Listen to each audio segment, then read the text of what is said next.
ایک سحر ہے نمبر 9 میں، اس کو بولتے ہیں سحر نزیف، اور یہ خواتین کے ساتھ ہی ہوتی ہے، جس کو بلیڈنگ، مینسس کے علاوہ بلیڈنگ کنٹینیوشن اور بہت زیادہ ہو جاتی ہے۔ کبھی بعض لوگ کو مہینے میں 2-3 بار آ جاتا ہے مسئلہ، اور کبھی بعض لوگ کو شادی کے بعد شوہر کے ساتھ قریب نہیں ہونے کے لیے یہ مسئلہ رہتا ہے، شوہر جب نہیں رہتے ہیں تو یہ مسئلہ نہیں ہوتا ہے۔ یہ بھی ایک جدائی کرنے کے لیے ایک طریقہ استعمال کیا جاتا ہے۔ تو یہ بعض خواتین کو یہ پرابلم ہوتی ہے، جبکہ پرابلمس کو سولو کرنے کے لیے اکثر خواتین دوسرے سمٹمز اس کے رکھنے کے باوجود دواخانوں سے دنیا کے میڈیکلز لے لیتے ہیں، جس کی وجہ سے جسم میں سویلنگ اور جسم میں گرمی پیدا ہو جاتی ہے اور اس سائیڈ ایفیکٹ کے شکار ہو جاتے ہیں۔ تو یہ بلیڈنگ کا جو ہوتا ہے یہ کئیوں مہینے تک انسان کو ڈسٹرب کرتا ہے، اور کافی مقدار میں کبھی آگے پیچھے اور دنوں سے زیادہ بھی ہو جاتا ہے، اور کبھی مہینے میں 2-3 بار بھی ہوتا ہے۔ ہمارے پاس کچھ خواتین ایسا ہے جس کو 3-3 مہینے سے یہ مسئلہ رک بھی نہیں سکتا، اور بہت بڑی پرابلم میں کمزوری کی عالم تو بہت انتہا سے زیادہ ہو گئی۔ الحمدللہ اللہ سبحانہ تعالیٰ کے کلام سے وہ خود اپنا علاج کر کے الحمدللہ اپنی زندگی میں وہ چیز کو توڑ کر کامیابی کی طرف الحمدللہ وہ خود بچی کم عمر میں رہنے کے باوجود یہ چیز کے علم سے عمل میں لے لی، تو الحمدللہ اس کے دشمن بھی اس کے ساتھ کوئی کامیابی اس کے خلاف حاصل نہیں کر سکے، بلکہ اللہ کے حکم سے وہ اپنے ایمان کو اور مضبوط کر کے وہ دوسرے بہنوں کو بھی دعوت کارناموں میں الحمدللہ آج بھی کام کر رہے ہیں۔ یہ ایک نہیں کئی خواتین کے واقعات میں ذکر کر رہا ہوں۔ پھر اور ایک سمٹمز جو خواتین کے رشتے میں جو رکاوٹ ہوتی ہے وہ مین ہے، چھڑچھڑاپن بہت ہوتا ہے وہ بچی کو، جس کو رشتے میں رکاوٹ ہوتی ہے جبکہ اس کا نیچر وہ نہیں رہتا ہے۔ پھر ایک قسم کی جادو ہے جو شوہر بیوی کے درمیان ہوتی ہے، وہ انسان کو نامرد کر دیتی ہے۔ ایسا محسوس ہوتا ہے آدمی کو کہ اپنے اہلیہ سے مباشرت کرنے کے وقت کہ اس میں کوئی طاقت نہیں، کوئی زور نہیں، کوئی استطاعت نہیں، جیسا کہ جنسی کمزوری محسوس کرتا ہے، جبکہ وہ جنسی کمزوری نہیں رہتی ہے، بلکہ یہ قسم کے ایک جادو ہے جو انسان کو اپنے بیوی سے روک دیتی ہے، باندھ دیتی ہے کہ وہ اپنا یہ زندگی کا ایک حصے میں کامیاب نہیں ہو، جس کی وجہ سے اولاد بھی نہیں ہوتے ہیں۔ تو اس کو کہتے ہیں سحر الربط۔ ربط مطلب گھیٹی باندھ دینا کہ انسان اس چیز میں نہیں کامیاب ہو جائے۔ جبکہ انسان جب دور رہتا ہے اپنے اہلیہ سے سب چیز الحمدللہ اور ہر فنکشن فزیکلی کامیاب رہتا ہے، مگر جیسا اپنے حلال جگہ سے قریب ہوتا ہے وہ مسئلہ وہیں بریک ڈاؤن ہو جاتا ہے۔ لوگ اس کے مقابلے میں مقویات اور مختلف چیزیں استعمال کرتے ہیں، جبکہ اللہ تعالیٰ کا کلام میں بہت آسان نسخہ مل سکتا ہے۔ بے شک ہم اس کو پہلے ہی کہتے ہیں کہ میڈیکلی حیثیت سے اپنا چیک اپ اور ڈاکٹر سے رجوع کیجئے، پھر اس کے بعد آپ کو اس چیز کا بھی علامات اگر محسوس ہو رہے ہیں تو اس کو بھی آپ ٹھیک کر سکتے ہیں۔ پھر جادو کی 10 یا 11 قسم میں اب یہ آ رہا ہے کہ میاں بیوی کی زندگی ہونے کے باوجود اولاد نہیں ہونا۔ بے شک اللہ سبحانہ تعالیٰ جسے چاہے عقیم کرتا ہے، بانج بناتا ہے، یہ اللہ تعالیٰ کی حکمت ہے، مگر اسباب طبیعہ میں وہ دکھ کے آتا ہے۔ یعنی میڈیکلی حیثیت سے دونوں بھی فٹ ہے، اولاد دونوں کو ہونا چاہیے، مگر یہ قسم کی رکاوٹ ہوتی ہے، اور اس میں بھی کچھ علامات ہوتے ہیں، مین علامات۔ بعض لوگ سمجھتے ہیں کہ وہ لاولد ہے کیونکہ فزیکلی ہے، جبکہ وہ جادو سے بھی ایک عمل ہوتا ہے جو انسان کو لاولد کر دیتا ہے،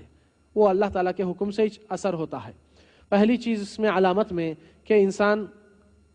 اپنے بیک پین بہت زیادہ محسوس کرتا ہے، شوہر اور بیوی دونوں میں سے ایک کو یا دونوں کو بھی۔ نمبر 2 کہ سانس میں تکلیف، رات کے وقت زیادہ اور بے چینی، گھٹن محسوس ہونا۔ نمبر 3 کہ ذہن بہت منتشر رہتا ہے، خیالات بہت سے آتے ہیں، نیند جلدی نہیں لگتی ہے، اور نیند ملی تو نیند میں ڈسٹرب ہو کر چمک جانا یا ڈرونی خوابیں دکھنا۔ یہ مین علامات ہے جس کی وجہ سے یہ مسئلہ اس طرح ہوتا ہے۔ اور بھی جادو کے مختلف بہت سے اقسام ہیں، مگر جو چیزوں کو میں یہاں پر دیکھا ہوں تقریباً یہ چیزوں کو دیکھا ہوں جو زیادہ کامن منتشر ہے آپ کے اور ہمارے معاشرے کے اندر۔ پھر اس کے ساتھ ساتھ آپ کو معلوم ہونا چاہیے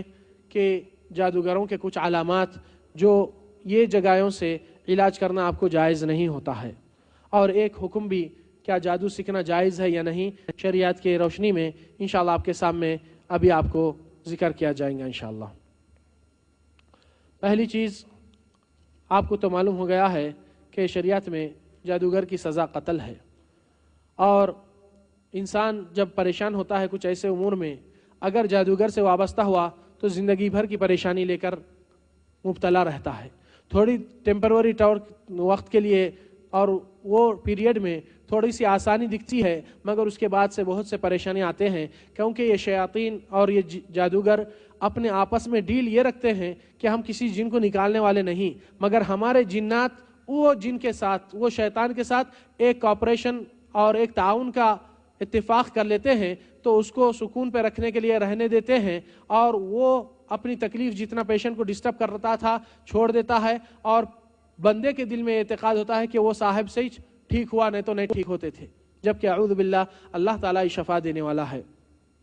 تو کون سے علامات ہے، کیا پہچان ہے جادوگروں کی جس کے پاس نبی صلی اللہ علیہ وسلم جانے سے منع فرمائے اور جس کے پاس دھوکہ اور نقصانات اٹھانا پڑتا ہے؟ ان کے علامات غور سے سنیے. پہلی علامت تو ذکر کی گئی کہ وہ آپ کا نام، پیشنٹ کا نام اور اس کی والدہ کا نام طلب کرتا ہے.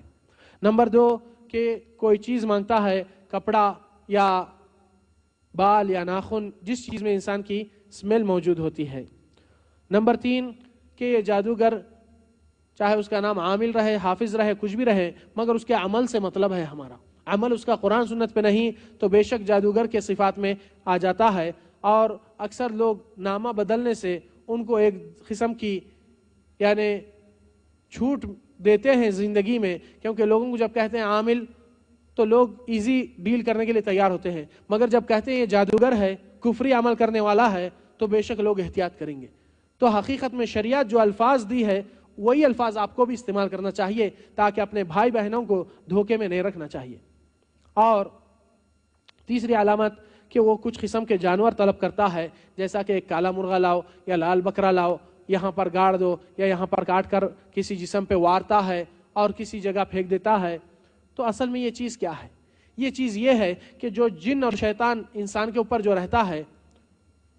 فرض کیجئے سپوز یہ احمد کو ایز اے پیشنٹ بنا کر لائے کسی عامل کے پاس، جادوگر کے پاس. یہ جادوگر فرسٹ آف آل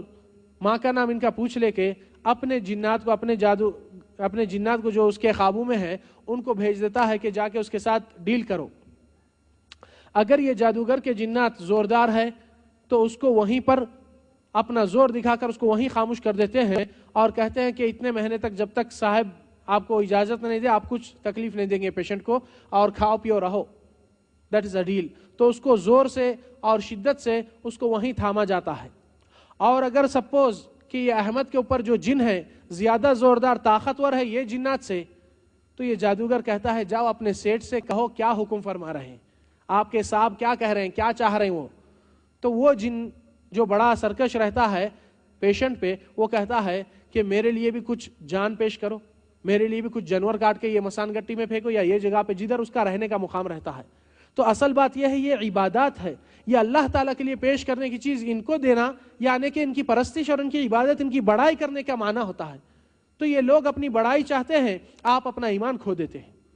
تو یہ جن اپنے طرف سے کہتا ہے کہ لال مرغا یا فلانا بکرا یا اس طریقے سے ڈیمانڈ کر کے یہ چیزیں مانگتا ہے. تو یہ جادوگر اپنے طرف سے پیشنٹ والوں کو کہتا ہے کہ آپ لوگ یہ چیز لائیے، وہ چیز لائیے، وہ چیز لائیے، جبکہ یہ مسئلہ ادھر کے لیے ہے. پھر یہ چیز کو کبھی کاٹ کر انسان کے جسم پہ وہ خون سے بھی وارتا ہے چاقو سے.